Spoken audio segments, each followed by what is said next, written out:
wondered if machines can actually think?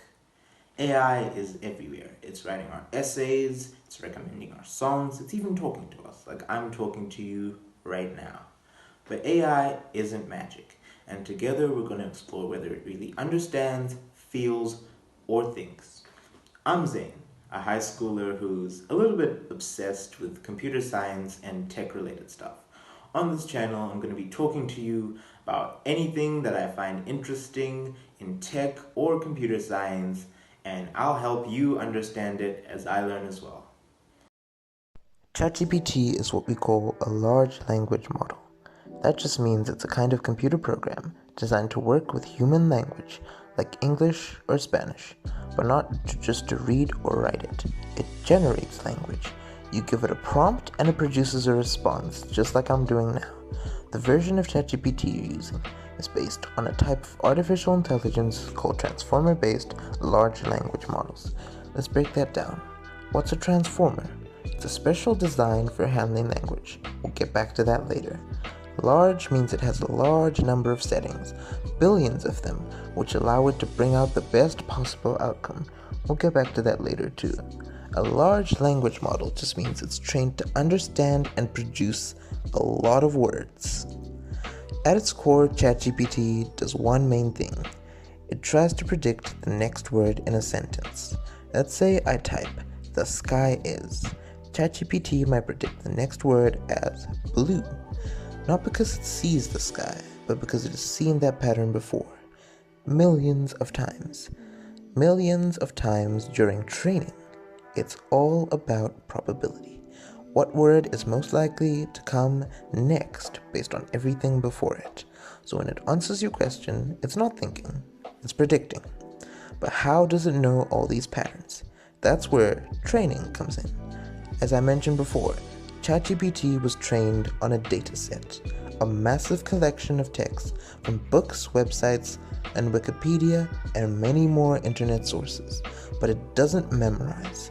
Instead, it learns patterns. For example, if it sees thousands of sentences, like "I brushed my teeth and I went to," it learns that bed is the next most common word. The model starts off completely random. It doesn't know anything. Anytime it's given a prompt, it outputs gibberish, but over time, it adjusts itself. Conducting a method called machine learning. Machine learning is just this. An AI makes a guess. If the guess is wrong, it changes its parameters. Little by little, it repeats this billions of times. This is called training. You can think of these parameters as little knobs inside the AI that are shifted slightly to make sure it brings up just the right output. To do all this, ChatGPT doesn't read words the way we do. It breaks everything into tokens. A token is just a chunk of text. It could be a word, a syllable, or even any other part of a word. For example, unhappiness might be split into 3 tokens: un, happy, and ness. Next, each token is turned into numbers, and the model can do math with them. Why math? Because AI works with numbers, not letters. Then those numbers are passed through layers of equations and decisions controlled by these parameters. And these parameters are about 175 billion in ChatGPT 3, an earlier version of ChatGPT. ChatGPT 4 is our current version, which probably has even more of these. Each one helps shape how it decides what word comes next. Now let's talk the brain of the system, the transformer. This was designed by a group of Google scientists in 2018 who published a research paper called "Attention is All You Need." This design is powerful because of something called self-attention, which is in the name of the paper. Here's the idea. When humans read a sentence, we don't just focus on one word at a time. We look at the whole sentence to figure out what something means. For example, the dog that chased the cat was fast. Which one was fast? The dog or the cat?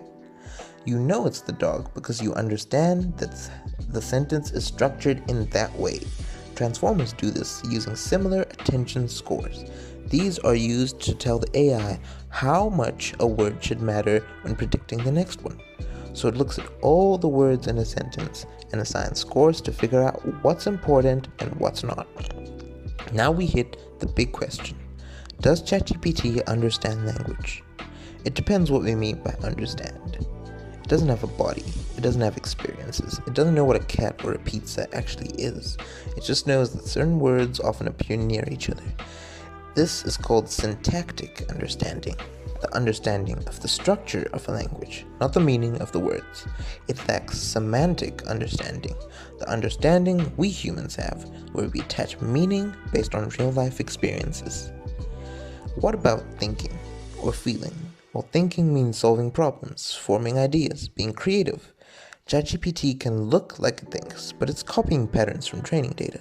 It has no goals, no opinions, it doesn't know why it's giving an answer, it just knows that this kind of answer has worked before. Feeling? That's even further away. Feeling comes from biology, hormones, nerves, emotions. ChatGPT is just math and electricity. It might say, "I'm sorry to hear that, but that's a pattern, not real emotion." So does ChatGPT think, feel, or understand? It predicts, but it doesn't truly think. It replies, but it doesn't feel. It uses language, but it doesn't understand it like we do. Still, what it can do is amazing.